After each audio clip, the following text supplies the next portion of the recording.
Hello friends, myself Patel Rumi, અશ્વમિક વિદ્યાલય, ધોરણ 8, વિષય વિજ્ઞાન, પ્રકરણ નંબર 11, બળ અને દબાણ. મિત્રો, આપણે આગલા વિડિયો લેક્ચરમાં અસંપર્ક બળ વિશે પણ માહિતી મેળવી હતી અને ત્યારબાદ સ્થિત વિદ્યુત બળ વિશે પણ માહિતી મેળવી હતી. તો મિત્રો, આજના વિડિયો લેક્ચરમાં આપણે ગુરુત્વાકર્ષણ બળ વિશે માહિતી મેળવીશું કે ગુરુત્વાકર્ષણ બળ કોને કહેવાય છે. કે તમે જાણો છો કે કોઈ સિક્કો કે પેન તમારા હાથમાંથી પડી જાય છે અને જમીન તરફ પડે છે. મિત્રો, આપણે જોઈએ છે કે આ પેન છે અને પેનને હું નીચે છોડું છું તો ક્યાં પડશે? નીચે પડે છે. તો એ શેના કારણે નીચે જ પડે છે? કે વૃક્ષથી અલગ થયા પછી પાંદડાઓ અને ફળ પણ જમીન તરફ જ પડે છે. શું તમને ક્યારે આશ્ચર્ય થયું છે કે આવું શા માટે બને છે? કે મિત્રો, આપણે પણ જાણીએ છીએ કે કોઈ દડો છે અને દડાને આપણે ઉપર ફેંકીએ છીએ અને પછી ટૂંક સમયમાં એ નીચે પડશે. કે ઘણી બધી ક્રિયાઓ છે, તો એ શા માટે જમીન તરફ જ નીચે પડે છે? આપણે પોતાની જાતને ક્વેશ્ચન કર્યો છે કે આવું કેમ બનતું હશે? જ્યારે સિક્કો તમારા હાથમાં પકડેલો હોય છે કે ત્યારે તે સ્થિતિ અવસ્થામાં હોય છે. જેવો તેને છોડવામાં આવે છે તો તે નીચે તરફ ગતિ કરે છે.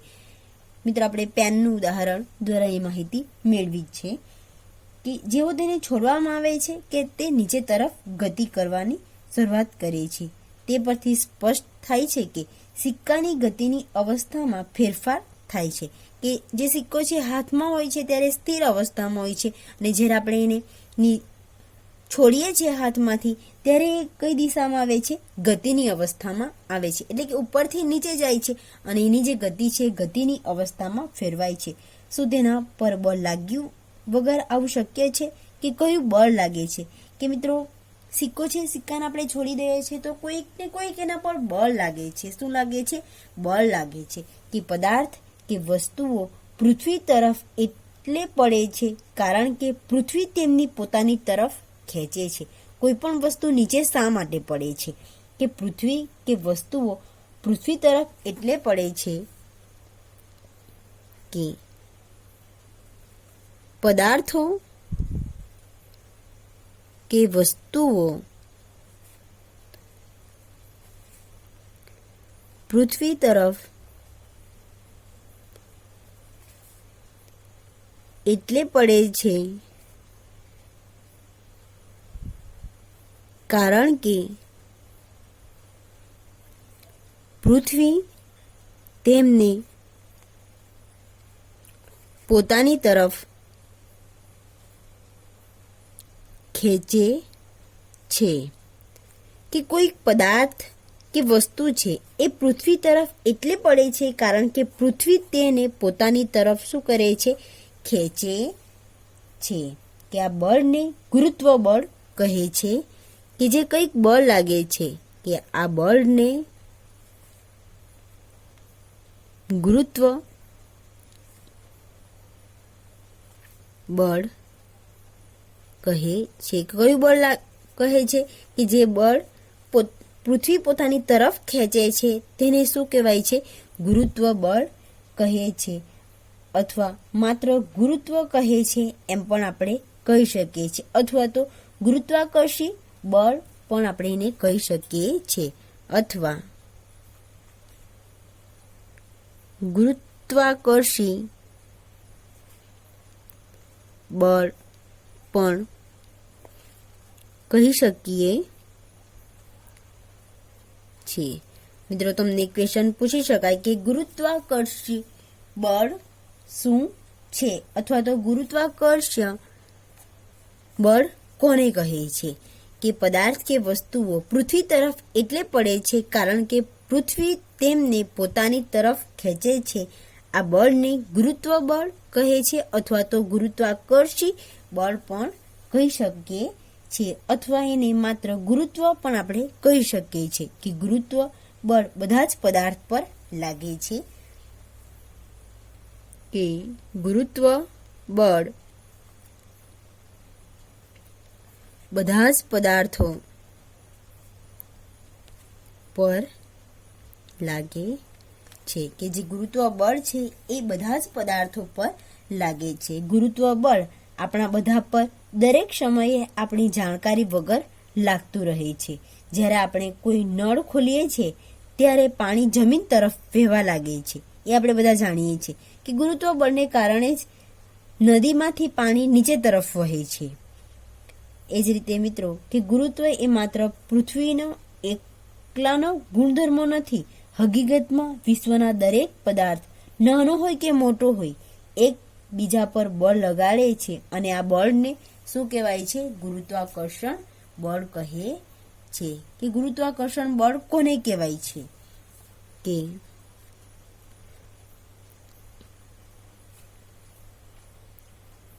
ગુરુત્વાકર્ષણ બળ કે વિશ્વનો દરેક પદાર્થ એ નાનો હોય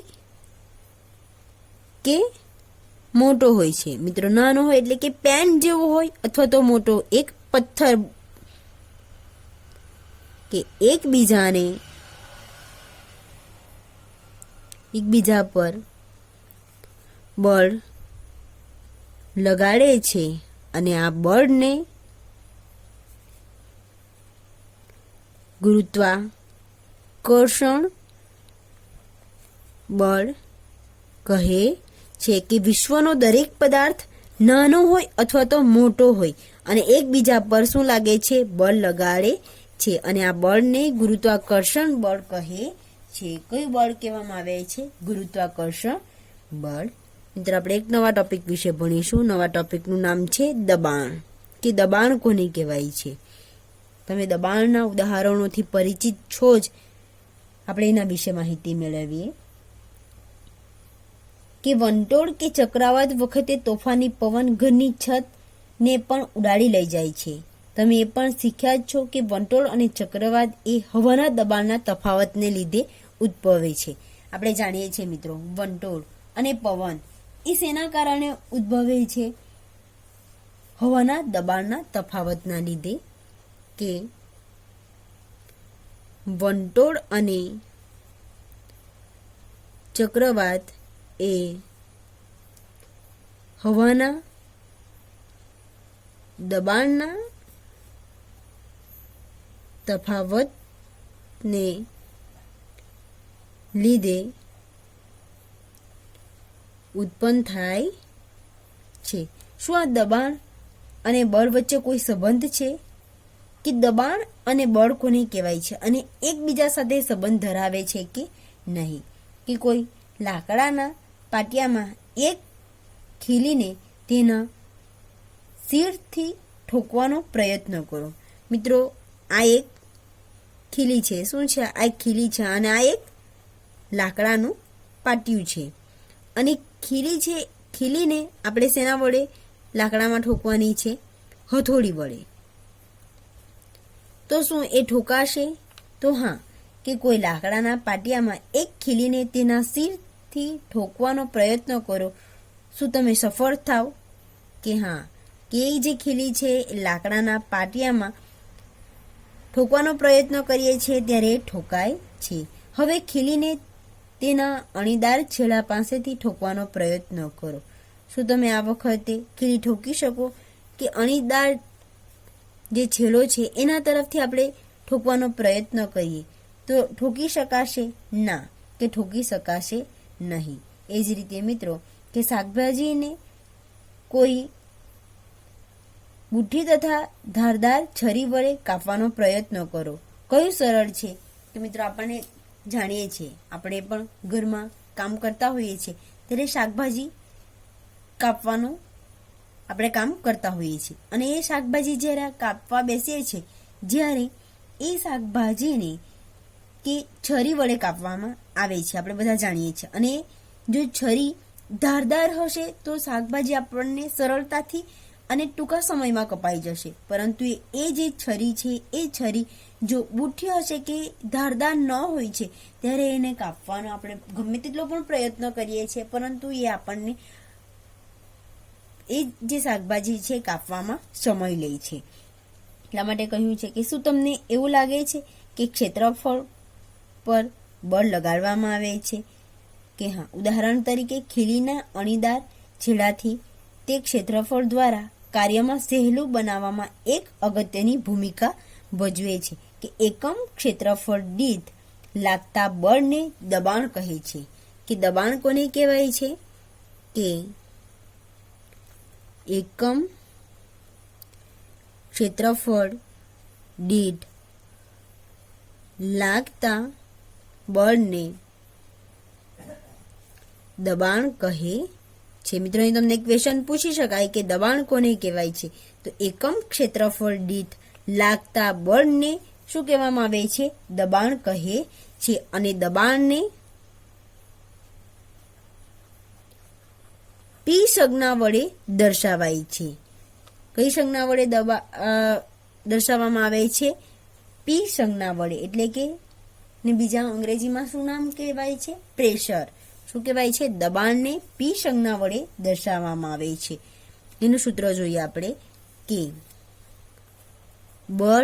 બળની સંજ્ઞા મિત્રો F છે અને બળ ભાગ્યા જે સપાટી એટલે કે પૃષ્ઠ પર લાગતું હોય તેનું ક્ષેત્રફળ, એની સંજ્ઞા એ છે.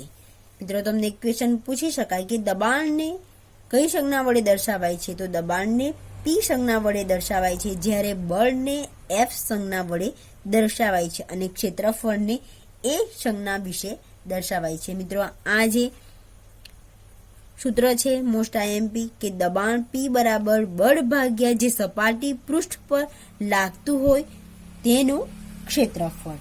અહીં આપણે માત્ર એક જ બળનો વિચાર કરીએ છીએ, જો આ પૃષ્ઠને લંબ હોય જેના પર લાગતું દબાણ આપણે શોધી શકીએ છીએ. મિત્રો તમે બધા ટ્રેનમાં મુસાફર કરો છો અને એ સમયે તમે જોયું હશે કે જે કુલી છે, કુલી શું કામ કરે છે કે બોજ ઉપાડવાનો કાર્ય કરે છે. કે જે કુલી છે કુલી બોજો ઉપાડે છે ત્યારે શું કરે છે કે પોતાના માથા પર એક કાપડનો ગોળ વીંટાળીને રાખે છે. એનું જે માથું છે એ માથાને કાપડથી ગોળ વીંટાળીને રાખે છે. આમ કરીને તેઓ પોતાના માથા પર બોજાનો સંપર્ક ક્ષેત્રફળને વધારી દે છે. એ જે કાપડનું જે ગોળ વીંટાળેલું હોય છે એવું કરવાથી મિત્રો શું થાય છે, જે બોજો છે એનો ઉપાડ્યો એ બોજાનું જે અને માથા વચ્ચેનો જે સંપર્ક છે બંનેનો સંપર્કનું ક્ષેત્રફળને વધારી દે છે. આથી તેમના માથા પર લાગતું જે દબાણ છે એ દબાણ કેવું થાય છે, ઘટી જાય છે અને તેઓ તે બોજાને સરળતાથી ઉઠાવી શકે છે કે એમણે જે બોજો ઉઠાડ્યો છે એ સરળતાથી ઉપાડી શકે છે. કે મિત્રો આ જે સૂત્ર મળ્યું હતું આપણને કયું, દબાણ પી બરાબર બળ એફ અને ભાગ્યા જે સપાટી પૃષ્ઠ પર લાગતું હોય તેનું ક્ષેત્રફળ એ. સૂત્રમાં ક્ષેત્રફળ છેદમાં છે, તેથી જો બળ સમાન હોય તો પૃષ્ઠનું ક્ષેત્રફળ જેટલું ઓછું હોય છે અને તેના પર લાગતું દબાણ એટલું જ વધારે હશે. કે ખીલીની અણીદાર ભાગનું ક્ષેત્રફળ એ તેના શીર્ષના ક્ષેત્રફળ કરતાં ઓછું હોય છે. તો આપણે ખીલીને જોઈ જ છે કે ખીલીનો જે અણીદાર જે ભાગ છે એના માથાનો એટલે કે શીર્ષના ભાગ કરતાં ક્ષેત્રફળ કેવું હોય છે, અણીનો ભાગનું ક્ષેત્રફળ કેવું હોય છે, ઓછું હોય છે. તેથી તે બળ ખીલીની અણીદાર ભાગને લગાડતા પાટિયામાં ઠોકાવા માટે પૂરતું દબાણ ઉત્પન્ન કરી શકે છે. તેમનું ક્ષેત્રફળ ઓછું હોય છે એટલા માટે જ જે આપણે હથોડી વડે બળ લગાવીએ છીએ અને એ પાટિયામાં ઠોકવા માટે જે બળ આપણને જરૂર પડે છે બળ આપણને પૂરતું હોય છે. કહ્યું છે કે તમે બતાવી શકો કે ખભા પર લટકાવવા માટેના થેલામાં પહોળી પટ્ટી કેમ લગાવવામાં આવી છે અને થેલામાં પાતળી પટ્ટીઓ કેમ લગાવવામાં આવતી નથી. મિત્રો આપણે જાણીએ છીએ કે અમુક વખત મોટા મોટા કાપડના થેલાઓ હોય છે અને કાપડના થેલાઓમાં મિત્રો જે પટ્ટી હોય છે એ પટ્ટી પણ પહોળી હોય છે. પટ્ટી સાંકડી હોતી નથી, એટલે કે પાતળી પટ્ટી ના હોય છે. પટ્ટી પહોળી લગાવવાનું મિત્રો કારણ એક જ છે કે એનું જે ક્ષેત્રફળ છે એ ક્ષેત્રફળ અને કેવું હોય છે, ક્ષેત્રફળ વધારે હોય છે. અને એના કારણે જે થેલો છે, થેલામાં જે બોજો છે, એ બોજાનો વજન આપણને ઓછો લાગે છે. અને કાપવા તથા કાણા પાડવા માટે ઓજારોની ધાર હંમેશા તીક્ષ્ણ હોય છે. આપણે બધા જાણીએ છીએ કે કઈક વસ્તુ કાપવાનું હોય છે અથવા તો કઈક વસ્તુમાં કોઈક ઓજારો હોય છે તો એમની ધાર કેવી હોય છે, એકદમ તીક્ષ્ણ હોય છે. અને ક્વેશ્ચન કર્યો છે કે શું પ્રવાહીઓ અને વાયુઓ દ્વારા દબાણ લાગે છે? તો હા, કે પ્રવાહીઓ પર અને વાયુઓ પર દબાણ લાગે છે. એ જે ક્ષેત્રફળ પર બળ લાગતું હોય છે તેના પર આધાર રાખે છે કે પ્રવાહીઓ પર અને વાયુઓ પર પણ દબાણ લાગે છે. અને એ જે ક્ષેત્રફળ પર બળ લાગતું હોય તેના પર આધાર રાખે છે કે જે ક્ષેત્રફળ પર બળ લાગતું હોય છે તેના પર આધાર રાખે છે બળ. Thank you.